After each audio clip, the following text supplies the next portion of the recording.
Hello, and thanks for watching another edition of ARFCOM News. Today I want you to know about the ridiculous levels of winning we are seeing for constitutional carry, Sniffy Joe's predictable exploitation of tragedy, and how the FPC is about to put New Jersey through a grueling legal challenge to their draconian permitting scheme, plus lots more. But before we get started, I want to tell you about the cruelty-free, gluten-free, non-GMO, zero trans fat night vision products offered to you by our friends at TNVC.com. Just like Mom used to make. If you like seeing stuff more than not seeing stuff, take a look at our sponsor, TNVC.com, your source for quality night vision gear to make you the bump in the night. If you haven't heard already, Trippy McFalls-a-Lot wasted no time whatsoever dancing in the blood of innocent people in order to push his control freak agenda. I am Jack's complete lack of surprise. Honestly, I argued with Paul about even mentioning this because to me, it's completely unremarkable. I don't like covering events like what happened in Colorado for two reasons. The first, as I firmly believe the media coverage is the primary cause of these events, and I sure as hell don't want to contribute to it. The second is I have to dance around the terminology because if I say any of the words or phrases directly related to this type of incident, Al Gore's rhythm section will shut me down faster than Dikembe Mutombo blocking a shot. But Paul argued convincingly that you expect me to cover this, so what is there to really cover?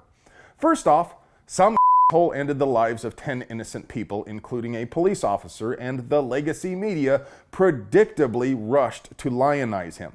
They immediately published his name and likeness and breathlessly reported every detail they know about him. At this point, I don't think I'm out of line in saying these oxygen thieves are intentionally trying to instigate events like this. And of course, stranger danger gleefully capitalized on the tragedy, taking the chance to invite senators to feel around in his pockets for candy or an assault weapon ban. As you are well aware, the predator-in-chief is absolute anathema to gun rights, and we covered that extensively on our video about his confiscationist agenda prior to the election. You can watch that video, her.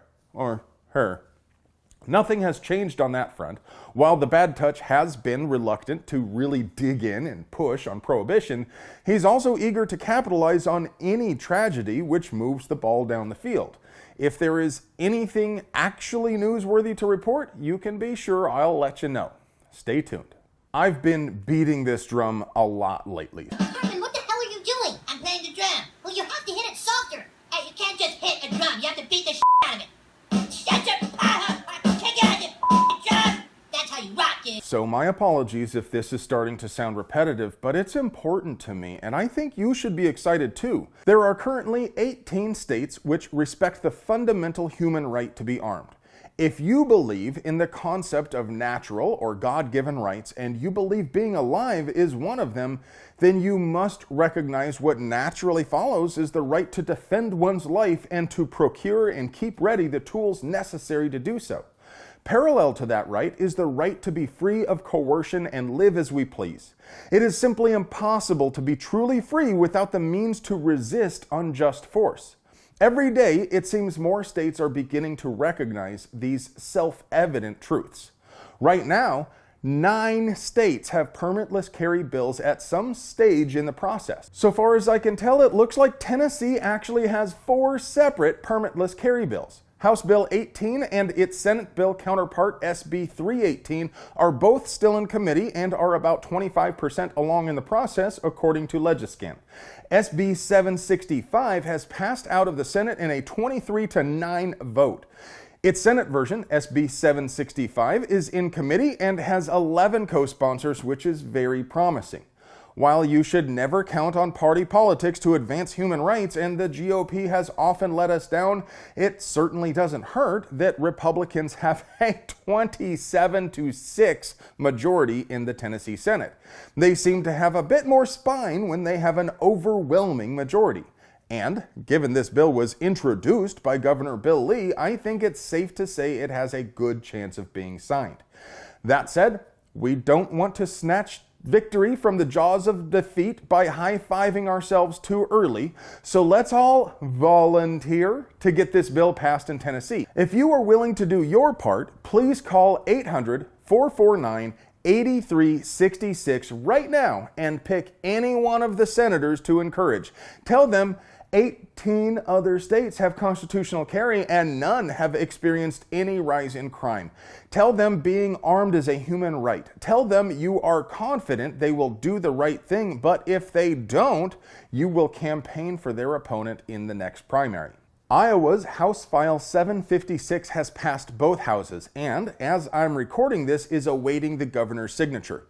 Senator Jason Schultz summed it up perfectly with this statement. This bill fundamentally changes the relationship between our state government and our citizens. Currently, whether we want to admit it or not, our system of permits is one of mistrust. That means you can exercise a fundamental right, but you must prove yourself not guilty in advance. Schultz hit the nail on the head here. He's absolutely right that it is wrong for the state to sell your rights back to you as if they weren't yours to begin with. These permitting schemes are all racist holdovers of a racist era. They were intended as a means of securing white supremacy, and whether or not contemporary politicians and bureaucrats still intend to use them in that manner, they still have the effect of disproportionately harming women, minorities, and the poor. Dr. Martin Luther King Jr. applied for an Alabama permit to carry after his home was bombed by Klansmen. If anyone could demonstrate to the state they could be trusted and had a need to be armed, it ought to be a minister with a doctoral degree in theology who was the obvious and constant target of very public threats. But Alabama cops exercised the discretion the state trusted them to use to stop undesirables like Dr. King from carrying a gun. Governor Kim Reynolds is a Republican, but was opposed to constitutional carry in 2019. Hopefully, she has learned something in the meantime and softened her position. Senator Schultz said Reynolds is excited to sign the bill, but I'm thinking she needs some encouragement just to make sure she does the right thing. If you are willing to do your part, regardless of what state you live in, please pause the video right now and call Governor Reynolds' office at 515-281-5211 and tell her to sign House File 756 because carrying a gun is a fundamental human right and permitting systems disproportionately harm women, minorities, and the poor. Tell her 18 other states already have constitutional carry and none have experienced a rise in crime because of it.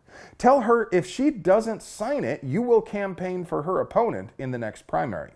If requiring ID in order to vote harms the poor and minorities and infringes on their rights, wouldn't it be fair to say that requiring an expensive, burdensome, arbitrary, and convoluted permitting process in order to simply obtain a firearm is orders of magnitude more oppressive? I can get an ID card in Arizona for $12. It's free if you're over 65. Although fees vary, ID cards are inexpensive or free in every state, and the process is simple, clearly articulated in public documents, and immediate. But before you can legally buy a gun in New Jersey,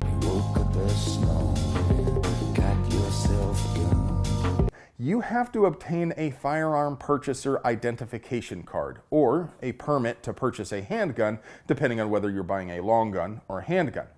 In the case of the latter, you also have to undergo the process every single time you want to buy one. Getting the state permission slip is an arduous quest, which involves multiple exorbitant fees, arbitrary and arcane processes, and lengthy waits. It's also unlikely your application will be processed within the generous time limits permitted by law.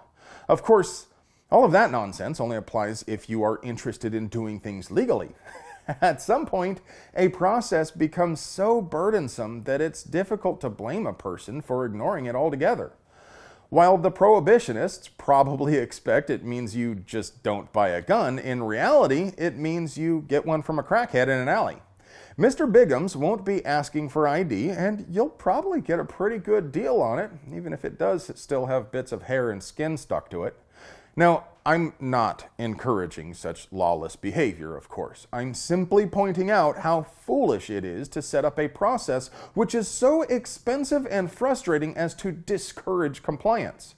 Something unintended consequences. That's why the Firearms Policy Coalition recently partnered with the Second Amendment Foundation, the Association of New Jersey Rifle and Pistol Clubs, the New Jersey Second Amendment Society, and the Coalition of New Jersey Firearms Owners to file a lawsuit against New Jersey Attorney General Gerber Gruhl.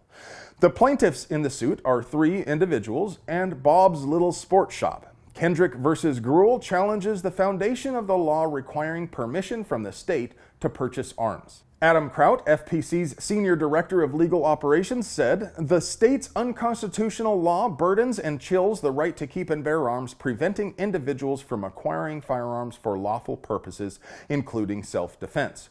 New Jersey's laws do not withstand constitutional scrutiny, and we look forward to a judgment eliminating these restrictions." And FPC President Brandon Combs said, "New Jersey's unconstitutional laws are offensive to human liberty. No one should be forced to beg the government and get permission before exercising their human rights."